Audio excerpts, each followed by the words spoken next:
ان الحمد للہ والصلاة والسلام علی اشرف الخلق و اکرم المرسلین وعلی آلہ وصحبہ اجمعین، اما بعد۔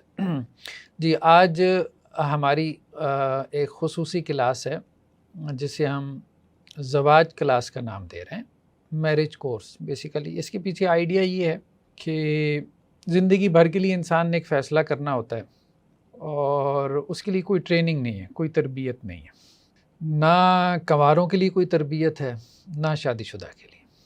ہم سائیکل چلاتے ہیں، گاڑی چلاتے ہیں، پہلے اس کو چلانا سیکھتے ہیں۔ گاڑی چلانا سیکھے بغیر ظاہری بات ہے کوئی ڈرائیونگ سیٹ پہ بیٹھ جائے گا تو گاڑی کے ساتھ جو کچھ کرے گا وہ ہم امیجن کر سکتے ہیں۔ یہی معاملہ ہے، ہم کہتے ہیں میاں بیوی گاڑی کے دو پہیے ہیں، یہ بھی ایک گاڑی ہے، لیکن یہ گاڑی ہم کمال ہے کہ بغیر ٹریننگ کے چلاتے ہیں۔ جب بالکل ٹوٹ پھوٹ کے قریب ہو جاتی ہے پھر اس وقت ہمیں سمجھ میں آتی ہے کہ نہیں، یہ اس طرح چلانی چاہیے تھی، لیکن اس وقت تک گاڑی ہم تباہ کر چکے ہوتے ہیں، یعنی مراد گھر ہے، خاندان ہے۔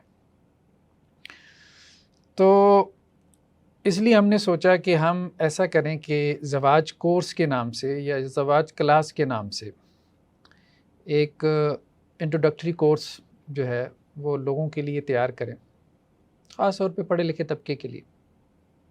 ہماری یونیورسٹیز میں اب آپ دیکھیں سوشل سائنسز، ہیومینٹیز کے سبجیکٹس سب اسٹوڈنٹس پڑھتے ہیں، ایون کہ جو انجینئرنگ کے ہیں آپ سب لوگوں نے بھی پڑھے ہوں گے، پاک اسٹڈیز پڑھ رہے ہیں، سوشیالوجی پڑھ رہے ہیں، اسلامک اسٹڈیز پڑھ رہے ہیں۔ لیکن میرے خیال میں اس حوالے سے بھی گائیڈنس ہونی چاہیے، میریٹل لائف کے حوالے سے، کیونکہ جب سپریشن ہوتی ہے یا سپریشن نہ ہو، معاملات سپریشن تک پہنچ جائیں، صرف میاں بیوی ہسبینڈ اینڈ وائف سفر نہیں کرتے، پورا خاندان سفر کرتا ہے۔ اور صرف مینٹل النس پیدا نہیں ہوتی، ایموشنل ہیلتھ۔ اب تو لوگوں کو یہ بتائیں کہ ایموشنل ہیلتھ کیا ہوتی ہے، یہ بھی کوئی ہیلتھ ہے، سمجھ ہی نہیں آتی، لیکن بہرحال اس کے مسائل پیدا ہوتے ہیں۔ پھر اس سے فزیکل ہیلتھ، اس کے پرابلمس پیدا ہوتے ہیں، تو خاندان تباہ ہو جاتا ہے تو سوسائٹی تباہ ہو جاتی ہے، کیونکہ خاندان جو ہے وہ سوسائٹی کی بیسیکلی کیا ہے، ایک یونٹ ہے۔ جیسے یہ دیوار ہے، برکس سے مل کے بنی ہے، برکس کے بغیر تو کوئی کانسیپٹ نہیں ہے نا کسی عمارت کا، بلڈنگ کا۔ تو اسی طرح سے سوسائٹی جو ہے وہ خاندانوں سے مل کے بنی ہے۔ خاندان تباہ ہو گیا، ٹوٹ پھوٹ کا شکار ہو گیا، سوسائٹی تباہ ہو گئی۔ اینٹ کمزور ہے، خاندان کمزور ہے، اور اینٹ کمزور ہے تو بلڈنگ کمزور ہے۔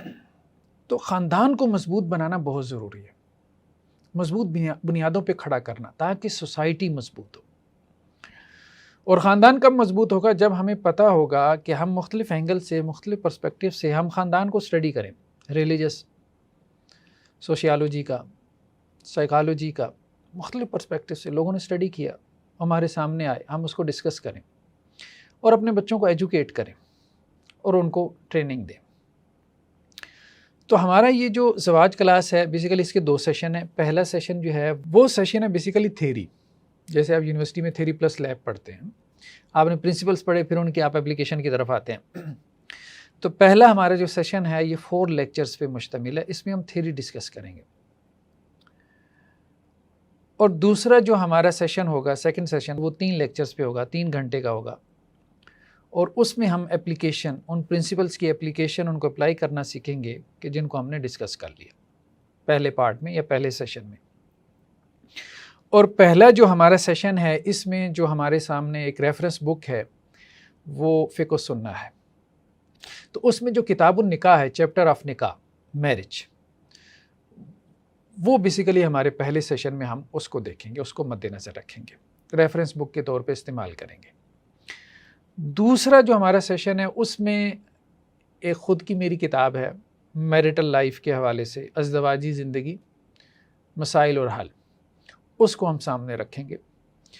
بیسیکلی فیس بک پہ میں نے لکھنا شروع کیا، بہت سے لوگ سوالات کرتے تھے میسنجر پہ، واٹس ایپ پہ، پھر کچھ لوگ آ جاتے تھے کاؤنسلنگ کے لیے بھی۔ تو خیر کاؤنسلنگ ایسی چیز ہے کہ جو کر رہا ہوتا ہے خود اسے بھی ضرورت پڑتی ہے، تو ہم میاں بیوی خود بھی کسی کے پاس چلے جاتے تھے۔ بہت ضروری ہے یہ، کیونکہ آپ خود جو ہے نا میاں بیوی ایک دونوں فریق مخالف ہیں نا، چونکہ وہ فریق مخالف ہیں تو ایک دوسرے کی بات ان کو سمجھ میں نہیں آتی، تھرڈ پرسن بہت ضروری ہے۔ کہ جس کے اوپر دونوں کا اعتماد ہو.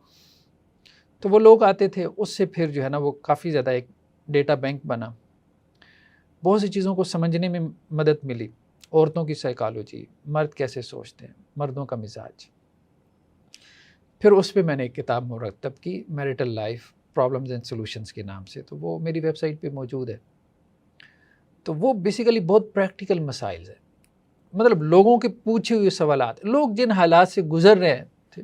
ایک تو ہے نا شریعہ گائیڈنس کیا ہے، وہ ہم پہلے سیشن میں ڈسکس کریں گے، وہ تو بیسیکلی پرنسپلز ہیں. دوسرے میں ہم جیسے لوگوں سے جو ہمیں جو ہے وہ سوالات موصول ہوئے، پریکٹیکلی لوگوں کو کیا مشکلات ہیں، اس کو پھر ہم ایڈریس کریں گے اس گائیڈنس کی روشنی میں جو ہم نے پہلے سیشن میں پڑھ لی ہے. یہی اس کا حسن ہے. سب سے پہلے ہم ڈسکس کریں گے کہ قبل اسلام، یعنی جسے ہم ٹائم آف اگنورینس کہتے ہیں، دور جاہلیت، تو اس میں نکاح یا میرج مطلب اس کی کیا صورتحال تھی، کیا اس کی فارمز تھیں. تو اس میں ہمیں بعض روایات ملتی ہیں حضرت عائشہ رضی اللہ عنہا سے کہ وہ یہ کہتی ہے کہ دور جاہلیت میں 4 قسم کے نکاح تھے. ٹھیک ہے، ایک نکاح تو وہی تھا جسے ہم نکاح سمجھتے ہیں، آج کل بھی وہ نکاح ہے. ٹھیک ہے، اور دوسرا نکاح جسے وہ نکاح استبزا کہتے تھے، مطلب ایک آدمی جو ہے وہ اپنی بیوی کو کسی سردار کے پاس بھیج دیتا تھا اور خود اس سے تعلق نہیں قائم کرتا تھا کہ سردار سے وہ پریگننٹ ہو جائے اور میری نسل میں سردار کا خون شامل ہو جائے. یہ ایک کام کرتے تھے دور جاہلیت میں، اسلام نے اس کو ختم کر دیا. ایک اور نکاح کی صورت تھی کہ 10 افراد جو ہے وہ ایک عورت سے نکاح کرتے تھے، 10 افراد. تو یہ آپ کہہ لیں کہ جی پولی گیمی کی ایک صورت تھی. اب جب عورت پریگننٹ ہو جاتی تھی تو وہ ان 10 کو بلواتی تھی اور وہ ان میں سے جس کے بارے میں کہتی تھی کہ یہ تیرا بچہ ہے تو وہ اس کو ایکسیپٹ کرنا پڑتا تھا. مطلب یہ عرفی قوانین تھے، جسے ہم کسٹم لا کہتے ہیں نا، یہ ان کے ہاں قانون کی طرح تھا. ایک اور ان کے ہاں جو نکاح تھا وہ کیا تھا کہ کچھ عورتیں ایسی تھیں جو کہ جنہیں بغایا یعنی طوائفیں، پراسٹیٹیوٹس، لیکن ان میں بھی معاملہ یہ تھا کہ ان کے گھروں پہ جھنڈے لگے ہوتے تھے، لوگ ان کے پاس آتے جاتے رہتے تھے. اچھا، اتنا گیا گزرا معاشرہ تھا لیکن بچہ پھینکتے نہیں تھے. یعنی ہمارے ہاں کے آپ کہیں کہ مطلب جتنی مرضی برائی ہم اس معاشرے کی کر لیں، دور جاہلیت کا معاشرہ، 10 مرد اس سے تعلق قائم کر رہے ہیں، لیکن وہ عورت جو ہے وہ کہہ رہی ہے تمہارا بچہ ہے، اسے اس کو ایکسیپٹ کرنا ہے. اور اگر وہ پراسٹیٹیوٹ ہے، اس نے گھر پہ جھنڈا لگایا ہوا ہے اور لوگ آ رہے ہیں جا رہے ہیں، جب وہ پریگننٹ ہوتی تھی تو کیفا شناس ہوتے تھے جو آتے تھے اور بچے کو پہچانتے تھے اور اس عورت سے پوچھتے تھے کون کون آیا، تو وہ بتاتی تھی تو وہ کہتے تھے اس کی شکل اس پہ جا رہی ہے، اور اس کو وہ بچہ اڈاپٹ کرنا پڑتا تھا، تسلیم کرنا پڑتا تھا. یعنی یہ ان کے ہاں کسٹم لاس تھے. تو اسلام نے یہ جو آخری 3 صورتیں ہیں، تیری بات ہے، ان کو زنا اور ایڈلٹری قرار دیا اور ان سے منع کر دیا. اگرچہ اس میں جو ہے وہ بچے کو باپ مل جاتا تھا لیکن پھر بھی منع کر دیا. اور جو ایک صورت تھی جو ہمارے ہاں رائج ہے اس کو اسلام نے باقی رکھا، تو اسی کو ہم آگے ڈسکشن میں آگے چلائیں گے. ایک اہم بات، نکاح کی ہمارے دین میں بہت زیادہ ترغیب ہے، یعنی بہت زیادہ موٹیویٹ کیا گیا ہے نکاح کے لیے. دنیا میں میرج کے حوالے سے، میرج کانٹریکٹ کے حوالے سے آج کل بھی ملالہ کا ایک بیان بہت ہمارے ہاں سوشل میڈیا پہ وائرل ہو رہا ہے کہ لوگ پارٹنرشپ کیوں نہیں کر لیتے، کوئی دستخط کرنا ضروری ہے میرج کانٹریکٹ پہ. مطلب لوگوں کے مختلف نظریات ہیں، کوئی شادی کو بوجھ اور برڈن سمجھتا ہے، ٹھیک ہے، لیکن دین اسلام ایک ایسا مذہب ہے کہ جس نے نکاح کے لیے بہت زیادہ موٹیویٹ کیا. ہم یوں کہہ سکتے ہیں کہ نکاح کی ترغیب ہے. نو ڈاؤٹ شادی شدہ زندگی میں مسائل ہیں، ہم یہ نہیں کہہ رہے کہ ایشوز نہیں ہیں. فینٹیسی سے تو نکل جانا چاہیے، ہمارے کورس کے آبجیکٹیوز میں سے ایک یہ بھی ہے، انشاءاللہ سے فینٹیسی سے نکلیں گے ہم. لیکن اسلام یہ کہتا ہے کہ غیر شادی شدہ زندگی کے جو پرابلمز ہیں، جو ایشوز ہیں، وہ زیادہ ہیں بنسبت شادی شدہ زندگی کے. تو اس لیے اسلام نے شادی شدہ زندگی کو ترجیح دی. یعنی ایک تو یہ ہے نا کہ ریلیجس پرسپیکٹو میں ہم بات کریں، بھائی اللہ تعالیٰ نے کہا ہے، ٹھیک ہے، شادی کرنا جو ہے وہ سنت رسول صلی اللہ علیہ وسلم، ٹھیک ہے. لیکن اگر ہم اس سے ہٹ کے بھی بات کریں، سوشل پرسپیکٹو میں، سائیکولوجیکل پرسپیکٹو میں، تو ان لوگوں کے زیادہ ذہنی مسائل آپ کو ملیں گے جن کی شادیاں نہیں ہوئی. مطلب زیادہ ملے، یہ نہیں ہم کہہ رہے شادی شدہ میں ذہنی مسائل نہیں ہوتے، مینٹل النس نہیں ہوتی، لیکن ان لوگوں میں زیادہ ملیں گے. اس لیے ہم کہتے ہیں غیر فطری لائف ہے. ہر مذہب میں آپ دیکھ لیں میرج کا کانسیپٹ ہے. جو مذہب کو نہیں مانتے ان کے ہاں بھی آپ کو میرج کا کانسیپٹ مل جائے گا. انسان سوشل اینیمل ہے، ٹھیک ہے، مطلب وہ ریلیشن شپ کے بغیر نہیں رہ سکتا. ریلیشن شپ از لائف، زندگی ہے. تعلق ایک زندگی ہے، تعلق آپ کو زندہ رکھتا ہے. پھر مختلف مذاہب میں شادی کیسے ہوتی ہے، طور طریقے، رسم و رواج مختلف ہیں.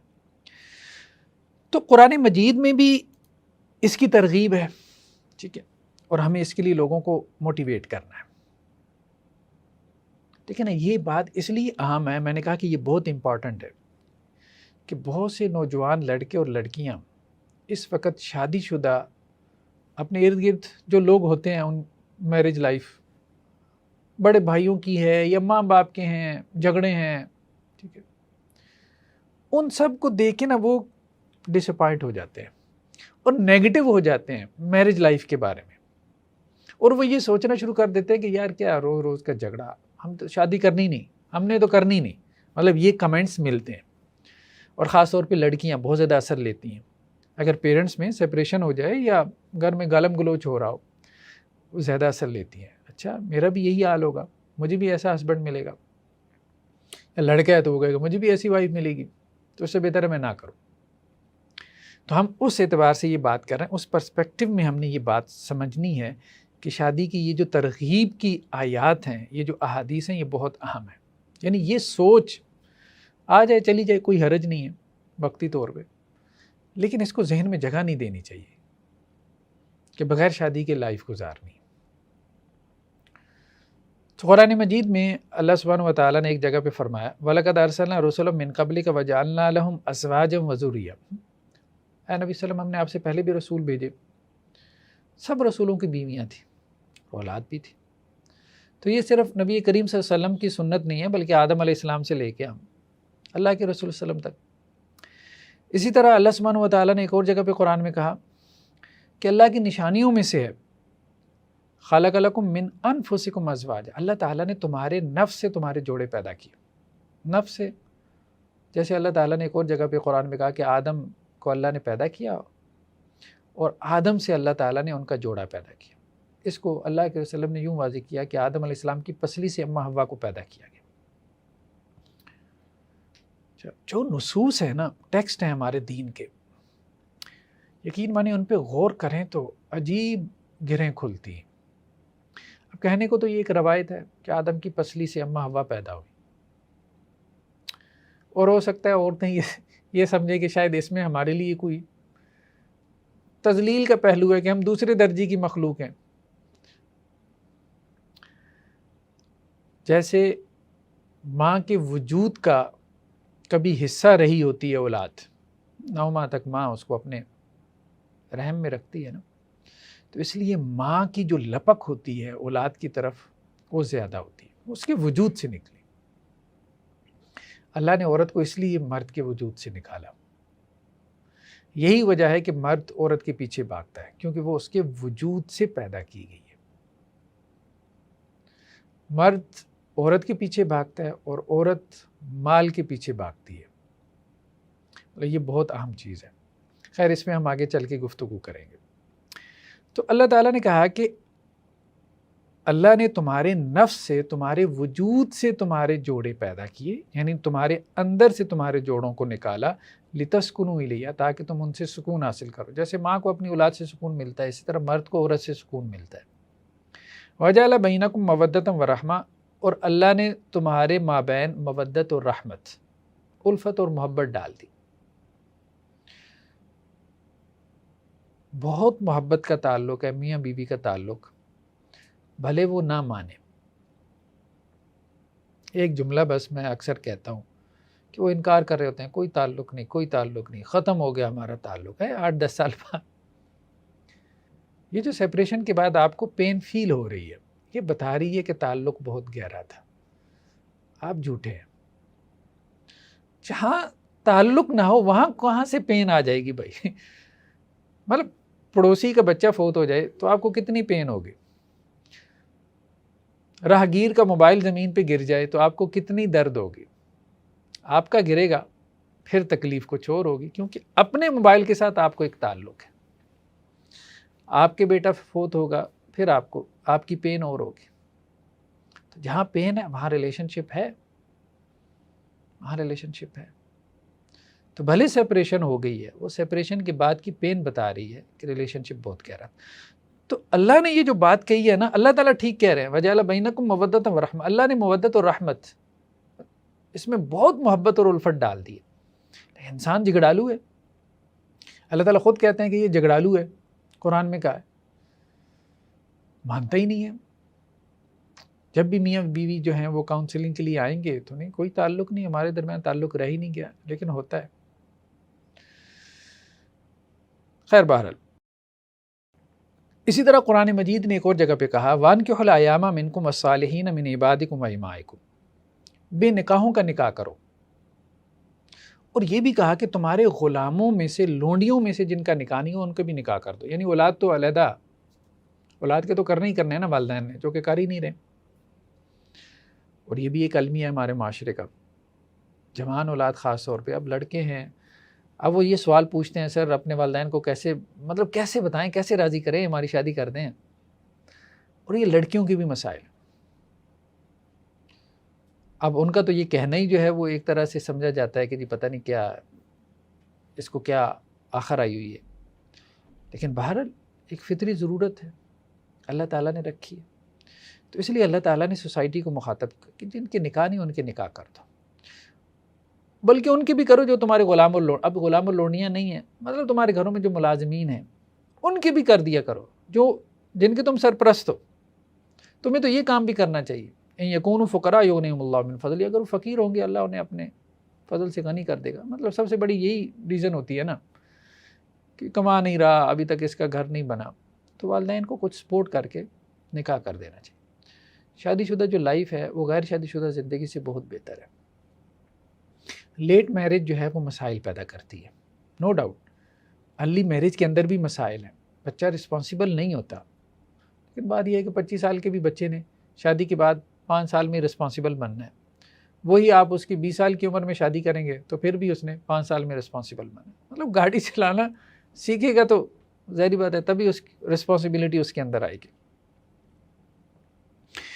اسی طرح سے اللہ کے رسول صلی اللہ علیہ وسلم کی کچھ احادیث ہیں کہ جن میں ہمیں ترغیب ملتی ہے نکاح کی.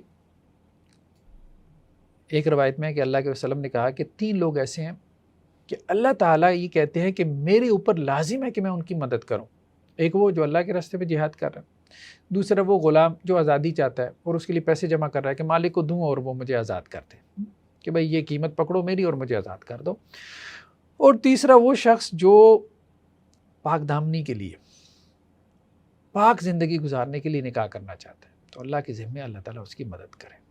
اور ایسے ہمیں ارد گرد بہت سے جو ہے وہ مطلب مثالیں مل جاتی ہیں، ایگزامپل مل جاتی ہیں کہ لوگوں نے نکاح کیا، اللہ تعالیٰ نے جو ہے وہ ان کی زندگی میں برکت ڈال دی. تو اللہ کے رسول صلی اللہ علیہ وسلم کی بعض اور بھی احادیث ہمیں ملتی ہیں. ایک اور روایت میں مسند احمد کی روایت ہے کہ آپ صلی اللہ علیہ وسلم نے فرمایا کہ صحابہ نے کہا نا اللہ کے رسول سونا اور چاندی اس کو تو اللہ نے پسند نہیں کیا کہ جوڑ جوڑ کے رکھو، کنز بنا لو، تو پھر دنیا میں سے کون سا مال ہے؟ تو اللہ کے رسول نے کہا کہ ہاں دنیا کے مال میں سے بہترین مال کیا ہے؟ وہ صالح عورت ہے. ٹھیک ہے. اسی طرح ایک اور روایت میں ہے کہ اللہ کے رسول صلی اللہ علیہ وسلم کے پاس 3 لوگ آئے، اور معروف روایت ہے، صحیح بخاری کی روایت ہے. انہوں نے ازواج مطہرات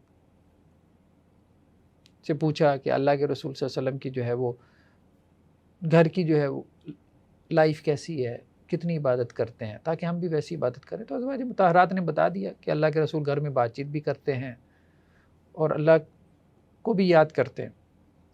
تو انہوں نے کہا کہ اللہ کے رسول کو تو اتنی ضرورت نہیں عبادت کی, آپ تو اللہ کے رسول ہیں. ایک نے کہا میں ہمیشہ روزہ رکھوں گا, ایک نے کہا میں ساری رات کھڑا رہوں گا, ایک نے کہا میں کبھی نکاح نہیں کروں گا. تو اللہ کے رسول نے ڈانٹ دیا, اور کیا الفاظ ہیں, میں تم میں سب سے زیادہ اللہ سے ڈرنے والا ہوں. اور تقی ہونے کا مطلب یہ نہیں کہ تم بغیر نکاح کی زندگی گزارو اور کہو میں نے دین کے لیے اپنے آپ کو وقف کر دیا. نہیں, معتدل زندگی, معتدل زندگی, زیادہ نیکی نہیں, نیکی رسول اللہ صلی اللہ علیہ وسلم کی سنت کے مطابق, اس پہ اجر ملے گا. تو اللہ کے رسول صلی اللہ علیہ وسلم نے فرمایا کہ دیکھو بات یہ, میں روزہ بھی رکھتا ہوں, میں افطار بھی کرتا ہوں, میں تو ہمیشہ روزہ نہیں رکھتا, میں رات کو سوتا بھی ہوں, عبادت بھی کرتا ہوں, اور میں نے شادیاں بھی کی ہیں. جس نے میری سنت سے اعراض کیا تو اس کا مجھ سے کوئی تعلق نہیں. ٹھیک ہے, تو اب یہ کہنا کہ جی فلاں پیر صاحب فلاں ہمارے بزرگ انہوں نے تو تجرد کی زندگی گزارتی, ساری زندگی نکاح ہی نہیں کیا, دین کی خدمت میں لگا دی, وہ بڑے پہنچے ہوئی, نہیں.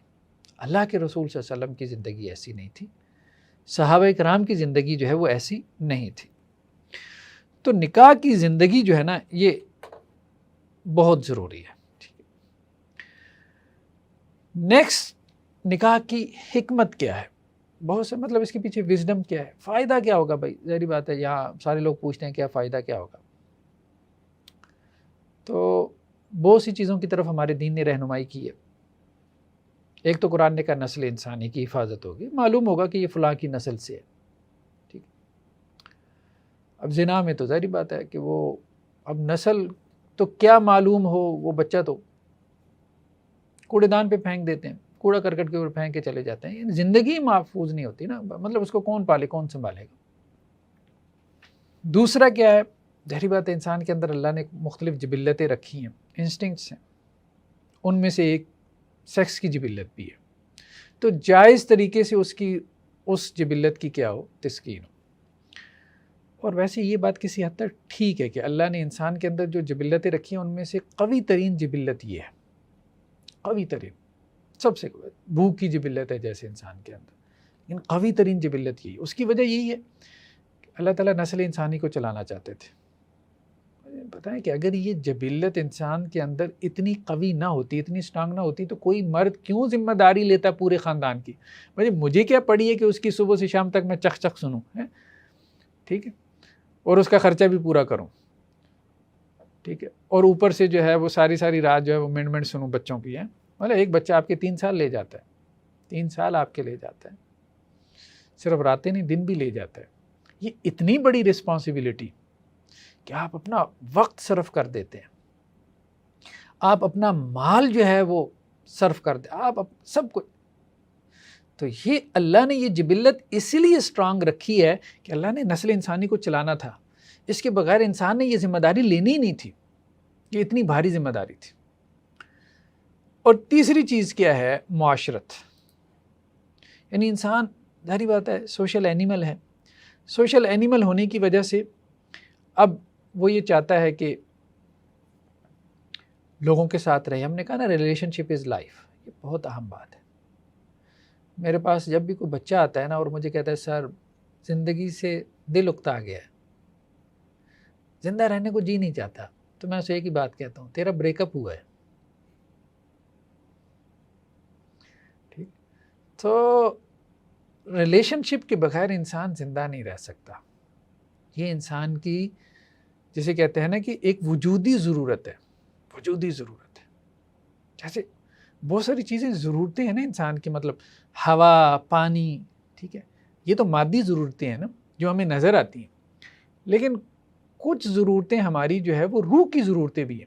جس طرح اس جسمانی وجود کی اس طرح روح کی ضرورت, ان میں سے ایک محبت ہے, الفت ہے, مودت ہے, ریلیشن شپ ہے. ہم اب اس طرف نہیں جا رہے جو لڑکے لڑکیوں کے آپس میں ریلیشن شپ ہوتے ہیں, ہم تو میرج کی بات کر رہے ہیں نا, تو مطلب سیدھے طریقے سے ریلیشن شپ قائم کریں, ہم تو یہ بات کر رہے ہیں. لیکن یہ کہ اس کی ضرورت ہے, اس کے بغیر انسان زندہ نہیں رہ سکتا.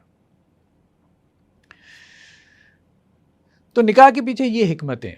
ٹھیک, نیکسٹ کیا ہے, نکاح کا حکم. اگر ہم لیگلی گفتگو کریں تو نکاح کا کیا حکم ہے؟ کیا نکاح کرنا واجب ہے, فرض ہے, اوبلیگیٹری ہے, یا مستحب ہے یعنی ریکمینڈڈ ہے, یا حرام ہے, یا مکروہ ہے، مباح ہے، الاؤڈ ہے، کیا ہے؟ تو دیکھیں نکاح جو ہے نا، ہر ایک کے لیے ہم نہیں کہہ سکتے کہ اس کا ایک ہی حکم ہے. عام طور پہ اس کا حکم کیا ہے؟ وہ یا تو واجب ہے یا پھر مستحب ہے. ٹھیک ہے، تو لیکن یہ ہے کہ مختلف لوگوں کی مختلف کنڈیشنز ہو سکتی ہیں، لیکن عمومی حکم یہی ہے. تو جس بندے کو زنا میں پڑنے کا اندیشہ ہے، ایڈلٹری میں، بدکاری میں، اس کے لیے تو نکاح کرنا واجب ہے، فرض ہے اس کے لیے. بلکہ فقہاء نے یہاں تک بات کی ہے کہ اگر اتنے پیسے ہیں کہ ان پیسوں سے حج کر سکتا ہے یا شادی کر سکتا ہے تو وہ شادی کرے. بھئی حج پہ جانا اس کے لیے ضروری نہیں ہے، شادی کرے. اللہ کے رسول صلی اللہ علیہ وسلم کی ایک حدیث ہے کہ آپ صلی اللہ علیہ وسلم نے نوجوانوں کو مخاطب کرتے ہوئے کہا، اے نوجوانوں کی جماعت، جو تم میں سے استطاعت رکھتا ہے فَلْيَتَزَوَّجْ، اسے لازماً نکاح کرنا چاہیے. کیوں؟ اس سے نظر کی بھی حفاظت ہوگی اور شرمگاہ کی بھی حفاظت ہوگی. اور جو استطاعت نہیں رکھتا، مطلب مالی استطاعت مراد ہے، تو وہ پھر کیا کرے؟ وہ روزے رکھے. لیکن مالی استطاعت بھی وہ لمبی چوڑی استطاعت نہیں، اس پہ ہم آگے چل کے ڈسکس کریں گے. تو نکاح کرنا لازم ہے. جس کے لیے بدکاری کی طرف جانے کا اندیشہ ہے وہ نکاح کرے. ایک شادی کے بعد پھر اگر اسے لگتا ہے کہ اس کی سیکشول فرسٹریشن دور نہیں ہو رہی، دوسری شادی اس کے لیے واجب ہے. دوسری نہیں تو تیسری بھی واجب ہے. اللہ تعالیٰ نے پاکیزگی کی زندگی گزارنا واجب کیا ہے، فرض کیا ہے. ٹھیک ہے. دوسرا کیا ہے کہ نکاح کرنا مستحب ہے، یعنی ریکمینڈڈ ہے اس بندے کے لیے جو کہتا ہے کہ یار میں نکاح کے بغیر بھی رہ سکتا ہوں، مجھے کوئی آخر نہیں آئی ہوئی. بہت کم لوگ ہوں گے. ٹھیک ہے، خاص طور پہ آج کل ہمارا جس قسم کا بے حیائی کا دور ہے، تو کوئی بندہ یہ کہے کہ جی نہیں مجھے کوئی فرق نہیں پڑتا، ہو سکتا ہے. لیکن پھر بھی اس کے بارے میں ہم یہی کہیں گے کہ اللہ تعالیٰ یہ کہتے ہیں کہ اگر اس کو بے حیائی میں پڑنے کا اندیشہ نہیں بھی ہے تو پھر بھی اللہ تعالیٰ یہ کہتے ہیں نکاح کی زندگی گزارو. کیوں؟ کیونکہ اللہ کے رسول صلی اللہ علیہ وسلم نے کہا تزوجو، نکاح کرو. قیامت والے دن جو ہے میں اس بات پہ فخر کروں گا کہ میری امت بہت زیادہ ہے. یعنی اولاد پیدا کرو، اور پھر نسل انسانی اسی طرح سے ہی چلے گی نا، اسی طرح سے چلے گی. اب دیکھیں یورپ میں عورت نے جو ہے وہ بچہ پیدا کرنا کہا ہے کہ یہ میری رسپانسبلٹی نہیں ہے. اب یہ آواز اٹھنا شروع ہو گئی ہے فیمنزم کی موو کی وجہ سے کہ عورت کی رسپانسبلٹی نہیں ہے بچہ. اگر عورت بچہ پیدا کرنا بند کر دے مثال کے طور پہ تو نسل کیسے چلے گی؟ چلے گی نہیں. اسی طرح سے نکاح نہیں ہوگا تو کیسے نسل چلے گی؟ تو اس لیے نکاح کو مستحب کر اللہ تعالیٰ نے ایک چلانا تھا. خیر اللہ تعالیٰ ایک اعتبار سے تو موٹیویٹ بھی کر رہے ہیں، لیکن اللہ نے انسان کے اندر مطلب پیدائشی طور پہ وہ جبلت اتنی قوی رکھ دی کہ اس کو نہ بھی اللہ تعالیٰ کہتے تو یہ معاملہ چلنا تھا. عورت کو اولاد چاہیے، اس کے اندر اتنی محبت اللہ نے رکھ دی، اس کو اولاد چاہیے، اور مرد کو عورت چاہیے، سیدھی سی بات ہے. تو یہ اللہ نے اتنا پورا میکانزم اتنا اسٹرانگ بنا دیا کہ انسان اس کے اوپر حیران رہ جاتا ہے. جیسے وہ فزکس والے کہتے ہیں نا کہ ہم یونیورس کو اسٹڈی کرتے ہیں تو ایسی سمیٹری ہے یونیورس کے اندر، اور ایسا مطلب اس کے اندر ایسا نظام ہے، انسان کی عقل دنگ رہ جاتی ہے. تو اسی طرح سے آپ انسان کے اوپر غور کریں نا تو انسان کی عقل دنگ رہ جاتی ہے. تیسرا کیا ہے کہ بعض لوگوں کے لیے نکاح حرام بھی ہو سکتا ہے. مثال کے طور پہ جو اس قابل ہی نہ ہو کہ ازدواجی تعلق میرٹل ریلیشن شپ قائم کر سکے، تو آپ اس کے لیے کہہ سکتے ہیں کہ اس کے لیے نکاح کرنا الاؤڈ نہیں ہے. ٹھیک ہے، جائز نہیں ہے. مرد میں سے عورت میں سے جو اس قابل نہ ہو. ٹھیک ہے، لیکن یہ بہت ریئر کیسز ہو سکتے ہیں. اسی طرح سے وہ شخص جو اب اپنی بیوی کا خرچہ نہ اٹھا سکتا ہو، ظاہری بات ہے آپ اس کو نہیں کہیں گے کہ بھائی تم خرچ نہیں ہم یہ نہیں کہہ رہے کہ تھوڑا زیادہ، ٹھیک ہے، لیکن یہ ہے کہ اب وہ خرچ اٹھا ہی نہیں سکتا تو اب اس کے لیے نکاح کرنا تو ٹھیک نہیں ہوگا، کیونکہ یہ اس کی بنیادی ذمہ داریوں میں سے ہے نکاح کی کہ وہ اپنی بیوی کا نان نفقہ اس کا خرچ اٹھائے. بعض لوگوں کے لیے نکاح جو ہے وہ مکروہ بھی ہو سکتا ہے، ان کے لیے اس کو ڈسکریج کیا جا سکتا ہے. ٹھیک ہے، بعض لوگوں کے لیے نکاح جو ہے وہ الاؤڈ بھی مباح ہو سکتا ہے. مطلب کیس ٹو کیس ویری کر سکتا ہے، لیکن ہم یہ کہہ رہے ہیں یہ ایکسیپشنل کیسز ہوں گے کہ کسی کے لیے حرام ہو، مکروہ ہو، ڈسکریج کیا جائے، یا کسی کے لیے مباح ہو. اصلاً اس کا حکم جو ایک عمومی حکم ہے وہ کیا ہے؟ آج کل کے دور کے حساب سے آپ دیکھیں وہ کیا ہے کہ وہ فرض ہے، نکاح کرنا فرض ہے. اللہ کے رسول نے کہا کہ اے نوجوانوں کی جماعت، جو استطاعت رکھتا ہے وہ نکاح کرے. ہاں، جس کو بے حیائی میں پڑھنے کا اندیشہ نہیں، آپ زیادہ سے زیادہ اس کو کہہ دیں مستحب ہے، ریکمینڈڈ ہے، بھئی انکریج کیے گئے، تمہیں کر لو، بہتر ہے. لیکن جو تبتل کی زندگی ہے اس کو پسند نہیں کیا. ایک صحابی حضرت عثمان بن مظعون نے اللہ کے رسول صلی اللہ علیہ وسلم سے، یہ صحیح بخاری کی روایت ہے، کہا کہ میں تبتل کی زندگی گزارنا چاہتا ہوں.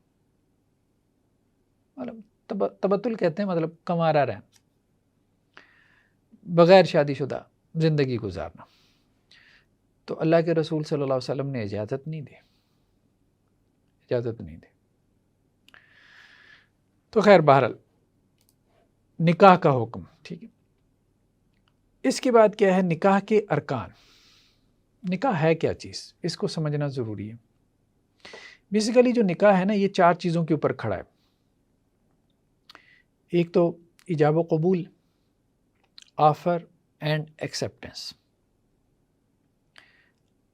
ایجاب کون کرتا ہے؟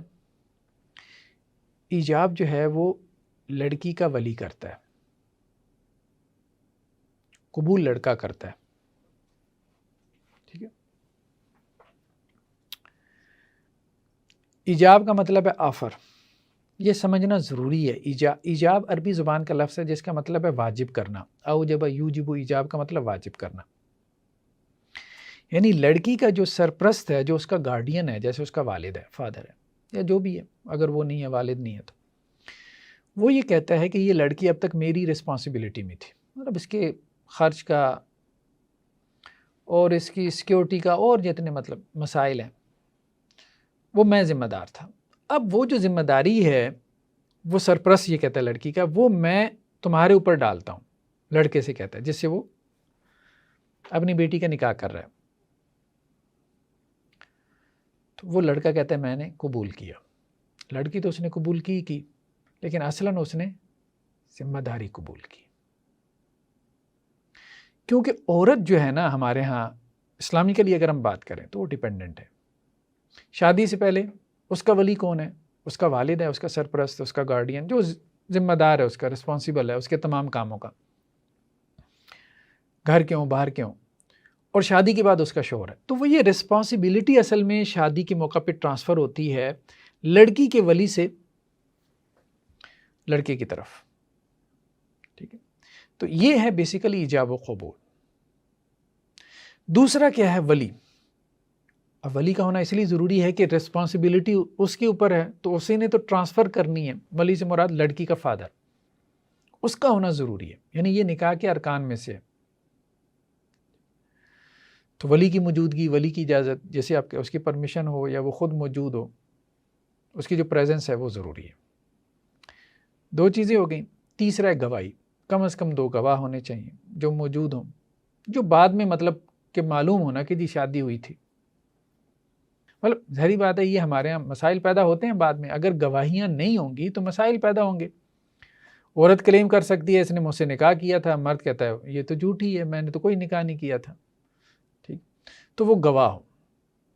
بعد میں ہوتا یہ بھی ہے کہ جیسے لوگ مثال کے طور پہ سیکنڈ میرج عام طور پہ کر لیتے ہیں اور پہلی بیوی سے اس کو چھپا لیتے ہیں. لیکن اگر گواہ موجود ہوں گے تو اب دوسری جو بیوی ہے اس سے آگے بچے ہیں، کم از کم مطلب ان کو کوئی لیگل سٹیٹس تو ملے گا نا، یہ فلاں کی اولاد ہے، اور وہ اس کے وارث بھی بنیں گے.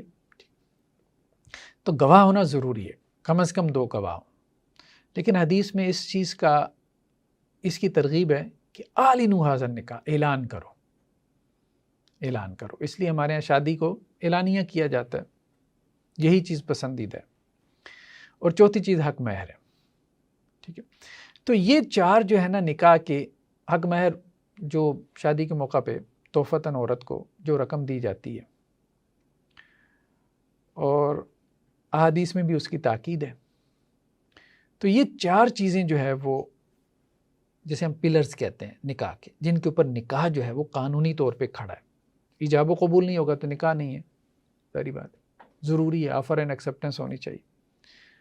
اب ہمارے یہاں عجیب نکاح کے کانسیپٹ ہیں. ایک دفعہ ایک بچے کا فون ہے، کہنے لگا سر وہ کلمہ پڑھ کے ہم نے نکاح کر لیا ہے. میں نے کہا بھائی کیا کہہ رہے ہو؟ سر کلمہ پڑھ کے نکاح کر لیا. میں نے کہا یہ کون سا نکاح ہوتا ہے؟ مطلب یہ ہے کہ کسی ہوٹل کے کمرے میں جو ہے وہ لڑکا اور لڑکی کسی یونیورسٹی میں دونوں مطلب کلاس فیلو ہوں گے، تو اب کلمہ پڑھ لیا میں نے اور اس نے بھی پڑھ لیا اور ہم نے کہا ہم نے جو ہے نا قبول کر لیا، اور ان کو یہ بھی نہیں پتا ہوتا قبول کس نے کرنا ہے. ٹھیک ہے، وہ لڑکی قبول کہہ رہی ہوتی ہے، حالانکہ قبول لڑکے نے کرنا. خیر بہرحال یہ اس طرح سے نکاح نہیں ہوتے. نکاح میں ایک تو ایجاب و قبول ضروری ہے، وہ تو ٹھیک ہے، آفر اینڈ ایکسیپٹنس ہے، باہمی رضامندی سے، میوچل کانسنٹ ہونی چاہیے، لڑکی کی بھی رضامندی ہونی چاہیے. ٹھیک ہے. دوسرا یہ کہ ولی کی پریزنس ہو یا اس کی پرمیشن ہو، بہت ضروری ہے. یا اس کی طرف سے کوئی وکیل ہو جائے، بہت ضروری ہے، اس کے علم میں ہو، اس کے نالج میں ہو، ورنہ تو فساد پیدا ہوگا. اور وہ سوسائٹی میں ہم فساد دیکھ رہے ہیں، غیرت کے نام پہ قتل و غارت. بلوچستان سے ایک جوڑا بھاگا اور یہاں ہائی کورٹ میں آ کے انہوں نے کہا ہائی کورٹ کے جج کو کہ ہمیں آپ نا سیکیورٹی فراہم کریں، مطلب ہمارے قبائلی علاقے میں پسند نہیں کیا جاتا تو ہم نے بھاگ کے شادی کی ہے، آپ ہمیں سیکیورٹی فراہم کریں. تو وہ جج نے کہا کہ بھائی جس ملک میں پرائم منسٹر جو رہ چکی ہو اس کو سیکیورٹی حاصل نہیں ہے تو تم مجھ سے اپنے لیے سیکیورٹی مانگتے ہو. مطلب بے نظیر بھٹو کو سڑک پہ قتل کر دیا گیا. چیف جسٹس کو آپ نے دیکھا ہمارے، وہ اپنے لیے انصاف مانگتے پھرتے رہے. تو اس معاشرے کے اندر جو ہے نا یہ اگر ہم مطلب ریلیجس بیک گراؤنڈ میں بات نہ بھی کریں تو ویسے بھی مطلب ہر سوسائٹی کا ایک سوشل فیبرک ہوتا ہے نا، اس کی کچھ نارمز ہیں. آپ اس کے اگینسٹ جائیں گے تو اس کے جو کانسیکوینسز ہیں وہ آپ کو بھگتنا پڑیں گے، اور وہ اتنے سیدھے نہیں ہیں. تو اس سے جو ہے نا وہ خاندان میں فساد برپا ہوتا ہے. لیکن یہ ہے کہ ولی کو بھی یہ بات کہی گئی ہے کہ وہ لڑکی کی رضامندی اس کو مقدم رکھے، یہ بات کہی گئی ہے.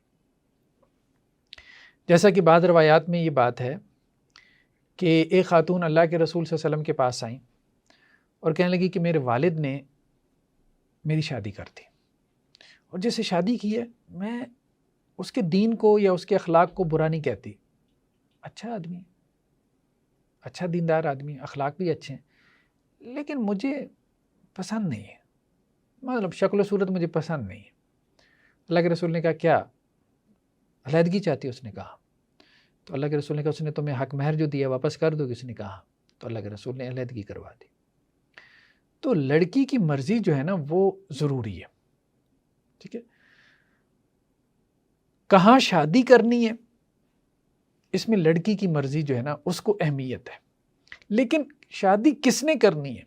وہ لڑکی نے بھاگ کے نہیں کرنی، کورٹ میرج نہیں کرنی، وہ اس کے خاندان والوں نہیں کرنی ہے. اگر والد راضی نہیں ہو رہا، چچا کو راضی کر لے، تایا کو راضی کر لے، ماموں کو راضی کر لے، کوئی خاندان کا بڑا. اس کی وجہ یہی ہے کہ اس میں عورت کو سیکیور کیے گئے، عورت اس کو سمجھتی نہیں ہے. یعنی شادی کے بعد تو جھگڑے تو ہونے ہی ہونے ہیں، جب اس کے شوہر سے جھگڑے ہوں گے تو کون اس کے حقوق کا دفاع کرے گا؟ اور یقین مانیں کہ وہ عورتیں اپنے شوہروں پہ چڑھ کے رہتی ہیں جن کا پیچھے خاندان مضبوط ہو، یعنی ان کو پتہ ہو کہ پیچھے ہمارا قلعہ ہے، 4 بھائی ہیں. ٹھیک ہے. تو اب جو سب کچھ ہی جو ہے وہ داؤ پہ لگا کے آ گئی ہے، وہ تو شوہر کے رحم و کرم پہ ہوگی، پھر تو فٹ بال بنا کے اس سے کھیلے گا. تو اسلام نے تو بیسیکلی ولی کی شرط لگا کے اس کو سیکیور کیا. دوسری بات یہ ہے کہ عورت چونکہ مرد نہیں ہے، اس کو نہیں پتا کہ مرد کیا ہے. ٹھیک ہے. وہ جتنا مرضی کہے کہ جی میں نے مردوں کے ساتھ کام کیا یہ وہ، لیکن بہرحال اس کو نہیں پتا. تو مردوں کو پتا ہے کہ مرد کیا ہے. تو اس لیے مرد کو کہا گیا کہ تم جو ہے وہ اس کے انتخاب میں تمہاری رائے کی بھی اہمیت ہے کہ اس کی شادی کہاں پہ ہونی چاہیے. اور گواہی تو بالکل واضح بات، وہ تو سینسیبل ہے. ہم نے کہا کہ اگر گواہ نہیں ہوں گے تو ظاہری بات ہے بعد میں مسائل پیدا ہوں گے، اور وہ ہمیں نظر آ رہے ہیں. ٹھیک ہے.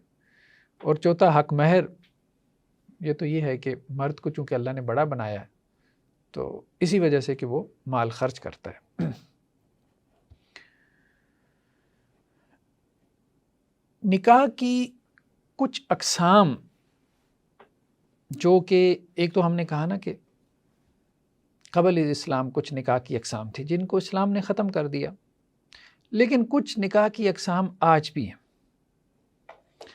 نکاح متع ہے، مطلب جو چلی آ رہی ہیں، اگرچہ کچھ سیکٹس کے اندر ہیں. طلاق کی نیت سے نکاح کرنا، یعنی انٹینشن ہے کہ میں اس کو طلاق دے دوں گا. نکاح مسیار، یہ لفظ آپ نے بہت عام سنا ہوگا. ٹھیک ہے. حلالہ، نکاح شغار، وٹا سٹا کا نکاح، اس کے بارے میں بھی ہمارے ہاں احادیث میں کچھ رہنمائی موجود ہے۔ مطلب جب ہم نے نکاح کی طرف جانا ہے، ٹھیک ہے، تو اب نکاح کی جو مختلف قسمیں ہماری سوسائٹی میں رائج ہیں تو ہمیں اس کو تھوڑا سا سمجھنا ہے۔ جہاں تک نکاح متع کی بات ہے تو شروع اسلام میں اس کی اجازت تھی، ٹھیک ہے، جو روایات موجود ہیں ان میں یہی ہمیں بات ملتی ہے کہ جیسے خیبر کے موقع پہ اللہ کے رسول نے اجازت دی، پھر منع کر دیا غزوہ خیبر کے موقع پہ جو سن 6 ہجری میں ہوا، پھر فتح مکہ کے موقع پہ اللہ کے رسول نے اجازت دی، منع کر دیا، پھر بعض روایات میں یہ بھی ملتا ہے کہ حجۃ الوداع کے موقع پہ بھی ایک مرتبہ اجازت دی گئی اور پھر منع کر دیا گیا۔ تو ایک روایت میں ہے جو کہ صحیح مسلم کی ہے کہ اللہ کے رسول صلی اللہ علیہ وسلم نے کہا کہ اے لوگو، میں نے تمہیں نکاح متع کی اجازت دی تھی، الا وان اللہ قد حرمھا الی یوم القیامہ، لیکن اب یہ سن لو کہ اللہ نے قیامت تک کے لیے اس کو حرام قرار دے دیا، چونکہ دور جاہلیت میں چلا آ رہا تھا۔ ہم نے کہا نا بہت سے نکاح کی صورتیں چلی آ رہی تھی دور جاہلیت میں، اور اسی طرح سے جیسے شراب نوشی ان کے ہاں ہوتی تھی تو اسلام نے ایک خاص وقت میں آ کے شراب نوشی کو منع کر دیا، تو نکاح متع بھی چلا آ رہا تھا، تو سفر میں ہوتے تھے، عام طور پہ اللہ کے رسول سفر میں اجازت دے دیتے تھے چونکہ بیویوں سے دور تھے اور وہ سفر بھی ان کے اللہ کے راستے میں جہاد کے لیے تھے۔ اب ظاہری بات ہے جس علاقے میں گئے ہیں وہاں اب وقتی نکاح متع سے مراد وقتی یا عارضی شادی ہے، تو وہاں پہ وہ عارضی شادی کی ان کو اجازت دے دی جاتی تھی، لیکن بعد میں اس کو قیامت تک کے لیے حرام قرار دے دیا گیا۔ لیکن ہمارے ہاں ابھی بھی فقہ جعفریہ میں جیسا کہ ایران کے اندر قانونی طور پہ لیگلی یہ الاؤڈ ہے، لیکن اہل سنت والجماعت میں کنسنسس ہے تقریباً تمام مکاتب فکر اور اسکول آف تھاٹ میں کہ نکاح متع جو ہے وہ الاؤڈ نہیں ہے۔ جو روایتیں ملتی ہیں وہ صرف ایک خاص ٹائم پیریڈ کے لیے تھیں، ہیں اس میں کوئی شک نہیں ہے، موجود ہیں، اور ان روایتوں کی وجہ سے بعض صحابہ کا بھی موقف رہا، لیکن کم لوگوں کا، جیسے عبداللہ بن عباس وغیرہ کا، جو یہ کہتے تھے کہ مستر کے لیے جائز ہے، جیسے حرام جو ہے نا وہ مستر کے لیے حلال ہو جاتا ہے، تو ایسے ابن عباس رضی اللہ عنہ وغیرہ کے فتاوی تھے کہ مستر کے لیے جائز ہے، جو بعد میں پھر اہل تشیع کی سیکٹ میں اس کو بہت عام کر دیا گیا۔ لیکن ان کے ہاں بھی یہ ہے کہ وہ نکاح مؤقت تو ہے، یعنی وقتی نکاح ہے 6 ماہ کے لیے یا سال کے لیے، لیکن اس میں وہ نسل جاری کرتے ہیں، یعنی اولاد باپ کی شمار ہوتی ہے، اولاد جو ہے وہ اپنے باپ کی وارث بھی ہوتی ہے، حق مہر وغیرہ بھی ہوتا ہے، لیکن بہرحال ہمارے نزدیک ٹھیک نہیں، لیکن ان کے ہاں اگر ہے تو اس میں بھی کچھ کنڈیشنز ہیں، ہم اس کو ڈسکس کر رہے ہیں، لیکن اب اس پہ اجماع ہے کہ یہ الاؤڈ نہیں ہے، اور یہی بات درست ہے کیونکہ حدیث میں واضح الفاظ آ گئے کہ قیامت تک کے لیے حرام ہے۔ دوسرا کیا ہے؟ طلاق کی نیت سے نکاح کرنا۔ یہ ایسا ہوا کہ عرب ورلڈ سے، جیسے ہمارے ہاں بھی ہائر ایجوکیشن کے لیے نوجوان گیا یورپ میں، امریکہ میں، اب وہاں گریجویشن کے لیے گیا 4 سال کے لیے، پی ایچ ڈی کے لیے گیا 3 سال کے لیے، ماسٹرز کے لیے گیا، مسائل پیدا ہوئی اس کو، ماحول ایسا تھا، کیا کرے؟ اب وہاں ظاہری بات ہے کہ اس کے پاس کوئی اپرچونٹی تو ہے نہیں، وہاں جو لوگ سیٹل ڈاؤن ہیں، ایون کہ جو مسلمز بھی ہیں، وہ وہاں سے سعودی عرب اٹھ کے کیسے آئیں گے؟ یا جو لڑکی جو ہے وہ برطانیہ میں بیٹھی ہے، آپ تو گئے 4 سال ڈگری کرنے کے لیے، آپ کے اماں ابا تو ادھر ہیں، آپ نے تو واپس آ جانا ہے، اس لڑکی نے تو کہنا بھائی ادھر ہی رہو۔ اب ہوا کہ نوجوانوں نے یہ سوالات شروع کر دیے کہ کیا ہم طلاق کی نیت سے نکاح کر سکتے ہیں؟ یعنی ہم کنڈیشن نہیں رکھتے، لیکن حالات ایسے ہیں کہ ہمیں یہ لگ رہا ہے کہ 4 سال بعد یہ ہمارے ساتھ نہیں آئے گی اور ہم یہاں نہیں رہ پائیں گے۔ اب حالات ایسے ہیں، ان حالات میں ہم کو کنڈیشن نہیں لگا رہے کہ 4 سال کے نکاح کر رہے ہیں، کنڈیشن، تو اس میں بعض عرب علماء نے فتاویٰ دیے کہ اگر ظاہر الفاظ میں آپ کنڈیشن نہیں لگاتے تو پھر یہ صرف ایک خطرہ ہے کہ ایسا ہو سکتا ہے، لیکن یہ بھی پاسبلٹی ہے کہ 4 سالوں میں آپ کا تعلق اتنا بن جائے کہ وہ لڑکی آپ کے ساتھ آپ کے ہوم ٹاؤن میں آ جائے یا آپ وہاں کے ہو کے رہ جائیں۔ تو اگر آپ کنڈیشن نہیں لگاتے اور اس قسم کا کوئی وسوسہ یا خطرہ موجود ہو تو آپ نکاح کر سکتے ہیں۔ بعض عرب علماء نے اس پہ فتاوی دی۔ بہرحال یہ ایک علیحدہ مسئلہ ہے، ہمارے ہاں کا مسئلہ نہیں ہے، یہ زیادہ عرب ورلڈ کا مسئلہ ہے۔ ایک اور نکاح جو کہ عرب ورلڈ میں بہت زیادہ عام ہوا وہ نکاح مسیار تھا۔